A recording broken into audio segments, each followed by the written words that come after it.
پیارے بچوں، آپ سب خیریت سے ہوں گے۔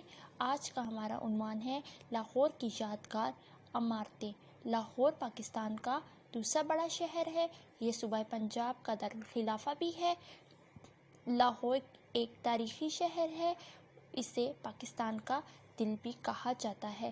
لاہور کے بارے میں کہا جاتا ہے کہ جس نے لاہور نہیں دیکھا وہ پیدا نہیں ہوا۔ آئیے آج لاہور کی اہم تاریخی عمارتوں کے بارے میں کچھ معلومات حاصل کرتے ہیں۔ لاہور کا سب سے اہم مقام وہ ہے جہاں بادشاہی مسجد اور شاہی قلعہ واقع ہے۔ شاہی قلعہ بادشاہوں کے دور کی بہت خوبصورت اور یادگار عمارت ہے۔ یہ عمارت وسیع عریض رقبے پر پھیلی ہوئی ہے۔ یہ عمارت مغلیہ دور کی شان و شوکت کا نادر نمونہ ہے۔ کہا جاتا ہے کہ اس قلعے کی تعمیر میں کم و بیش 100 سال لگ گئے تھے۔ اکبر، جہانگیر، شاہجہاں اور پھر عالمگیر نے اس کی تعمیر میں حصہ لیا۔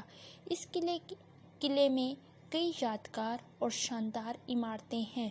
شیش محل کی خوبصورتی کی تو کوئی مثال ہی نہیں ملتی۔ اس کے علاوہ دیوان عام، دیوان خاص، نو لکھا، جھروکا، خوابگاہ، باغات، فوارے، راہداریاں سب دیکھنے سے تعلق رکھتے ہیں۔ قلعے کے مضبوط دروازے اور نہایت اونچی اور چوڑی دیواریں بھی بہت خوبصورت ہیں۔ پیارے بچوں، اب آپ سب نے اس سبق کی دہرائی کرنی ہے اور اپنا بہت خیال رکھیے گا۔ اللہ حافظ۔